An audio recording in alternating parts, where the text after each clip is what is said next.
তব সঞ্চার শুনেছি আমার মর্মের মাঝখানে, কত দিবসের কত সঞ্চয় রেখে যাও মোর প্রাণে। হে অতীত, তুমি ভুবনে ভুবনে কাজ করে যাও গোপনে গোপনে, মুখর দিনের চপলতা মাঝে স্থির হয়ে তুমি রও। একদমই ঠিক। হে অতীত, তুমি গোপনে হৃদয়ে কথা কও, কথা কও। এই কথা, এই ডাক শুনেছি 1984 সালেও। সাড়া দিতে গিয়েও যে পারিনি। আজ এত বছর লেগে গেল সাড়া দিতে। 28/10/2025 সদলে গৌড়ে। গৌড়, গৌড় বললেই মনে পড়ে বাংলার এককালীন রাজধানী এবং অধুনা ধ্বংসপ্রাপ্ত একটি নগর, যার অবস্থান বর্তমান ভারত বাংলাদেশ সীমান্তবর্তী অঞ্চলে। এটি লক্ষণাবতী বা লখনৌতি নামেও পরিচিত। প্রাচীন এই দুর্গনগরীর অধিকাংশই পড়েছে বর্তমান ভারতের পশ্চিমবঙ্গ রাজ্যের মালদহ জেলায় এবং কিছু অংশ পড়েছে বাংলাদেশের চাঁপাইনবাবগঞ্জ জেলায়। শহরটির অবস্থান ছিল গঙ্গা নদীর পূর্ব পাড়ে, রাজমহল থেকে 40 কিলোমিটার ভাটিতে এবং মালদার 12 কিলোমিটার দক্ষিণে। তবে গঙ্গা নদীর বর্তমান প্রবাহ গৌড়ের ধ্বংসাবশেষ থেকে অনেক দূরে।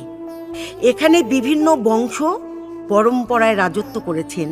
তবে বিশ্বের প্রথম গণতান্ত্রিক শাসক ধরা হয় শশাঙ্ক সেনকে। আজও আশপাশের ছোট্টখাট্ট দোকানিরাও তাঁর নাম উচ্চারণ করে সসম্ভ্রমে। প্রাচীন ভারতীয় উপমহাদেশের ইতিহাস কতই না সমৃদ্ধ ছিল, অথচ আমরা এসব নিয়ে অনেক উদাসীন। সপ্তদশ থেকে ঊনবিংশ শতাব্দী পর্যন্ত গৌড়ের ধ্বংসাবশেষের ইট ও পাথর ব্যবহার করে গড়ে ওঠে হুগলি, মুর্শিদাবাদ, ইংরেজবাজার, এমনকি কলকাতা শহরেরও বহু স্থাপনা। গৌড়ের প্রাচীন স্থাপত্যের কারুকার্যই প্রমাণ করে আমাদের পূর্বপুরুষদের উন্নত মানের স্থাপত্যবিদ্যা ও শিল্প নৈপুণ্যের। যদিও মুসলমান আমলে মন্দির ধ্বংস হয়ে মসজিদে রূপান্তরিত, তবুও আজও মসজিদের প্রাচীরে খোদিত দেবদেবীর প্রতিমারা অতীতের অমোঘ সাক্ষ্য। বাংলার গৌরব, ঐশ্বর্য ও সভ্যতার প্রতীক গৌড় নগরীর প্রতিটি ভগ্ন স্তম্ভ, খোদিত প্রস্তর মূর্তি প্রতি মুহূর্তে আমাদের স্মরণ করায় সব কিছু গ্রাস করলেও ইতিহাসকে মুছে ফেলার প্রচেষ্টা কখনোই সম্ভব নয়। এবারে বলি 28/10/2025 সদলে গৌড়ে। একদা বাংলার রাজধানীতে এসে কি দেখলাম, যা এতক্ষণ বললাম, সেটাই বন্ধুদের সামনে আমার ছবিতে পেশ করব। গোড়াতেই বলি, গৌড় অর্থাৎ চৈতন্যদেব, ওখানে আসায় জায়গার নাম হয়েছিল গৌড়। বাইরের বোর্ডে লেখা নামের ক্ষেত্রে বাংলার সাথে ইংরাজি, হিন্দির বেশ তফাৎ আছে। কোথাও মোবাইল ক্যামেরা কিছুই নেওয়া যাবে না, কোথাও ক্যামেরা বাদ।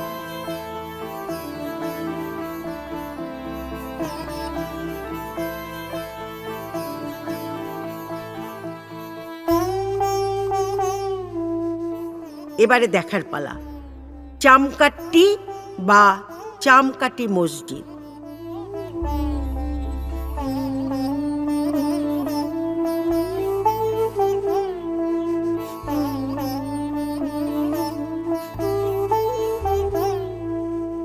কদম রাসুল মসজিদ, শুনবেন এদের এক গুরুর বক্তব্য এবং ছবি অবশ্যই। 1931 খ্রিস্টাব্দে যখন বাদশাহ নসর শাহ হজ পাকে গেছিলেন, সে সময় এই পদচিহ্নটা নিয়ে এসেছিলেন। গৌড়টা গোটা আগে তো মুসলিম আর হিন্দু আর বৌদ্ধ খ্রিস্টানের কোনো ভেদাভেদ ছিল না। এই ভেতরে এই যে পদচিহ্ন,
22 গজি ওয়ালের ভগ্নাংশ।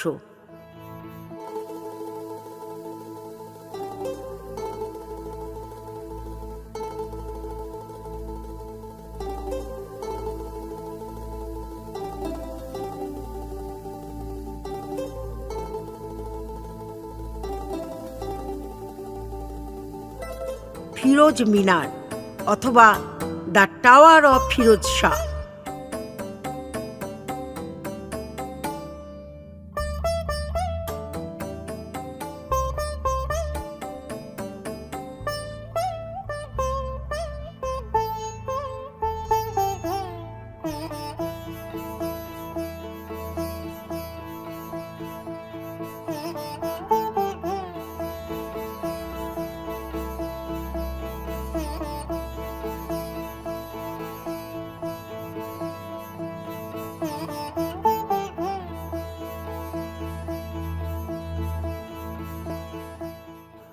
দাখিল দরওয়াজা বা the northern gate of the fort.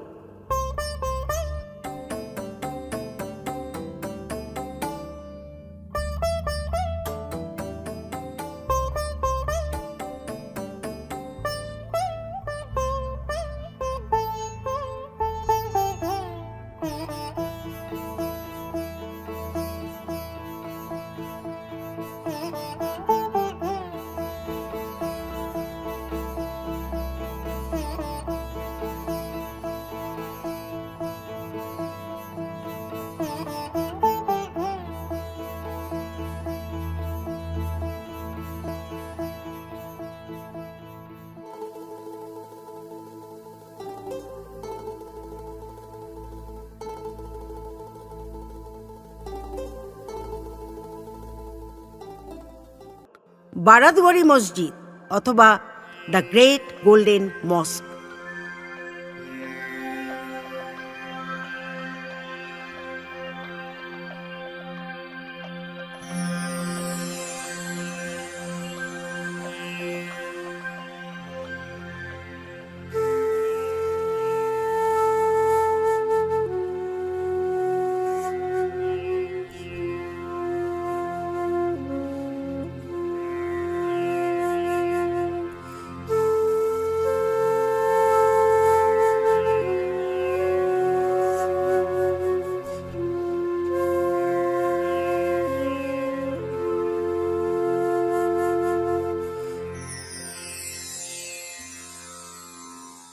চিকা মসজিদ,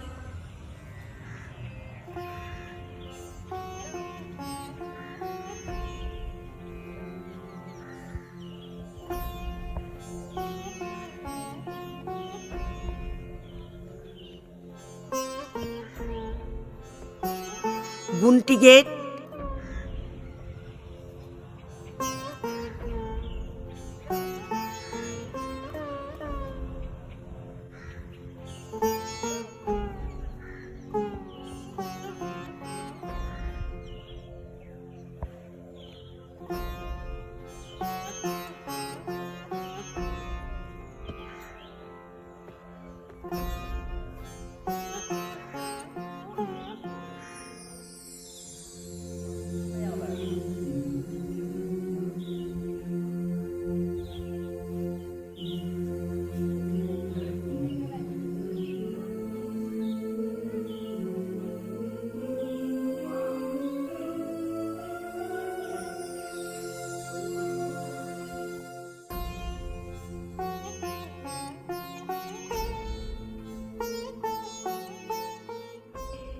চৈতন্যদেবের মন্দির। এখানে তিলক কেটে দিলেন পুরোহিত। জানলাম আষাঢ় মাসে অম্বুবাচীর আগেই এখানে শুরু হয় বৈষ্ণবদের রামকেলি উৎসব। সাধারণ জনতারও অসম্ভব ভিড়, চলেও বহুদিন। এখানে অদ্ভুত এক বিবাহ অনুষ্ঠান চলে বৈষ্ণবদের, যাকে এরা বলে কণ্ঠী বদল। তুলসীর মালা বদল হয় মুখ ঢাকা মহিলাদের সাথে পুরুষদের। বিয়েতে ইচ্ছুক মহিলারা ঘোমটায় মুখ ঢেকে বসে থাকে এবং বিয়েতে ইচ্ছুক পুরুষরা লাঠি দিয়ে মাথা ছুলেই বিয়েতে উভয়ের সম্মতি জ্ঞাপন করা হয়। এরপর চৈতন্যর মন্দিরে কণ্ঠী বদলে বিয়ের কাজ সম্পূর্ণ হয়। ফেরার সময়ে আবার কাশফুলে মন ভিজিয়ে ঘরে ফেরার পালা। বাড়িতে ফিরে প্রিয় অতিথির অপেক্ষায় আমরা। কত কত বছর পার হয়ে দেখা হবে আজ।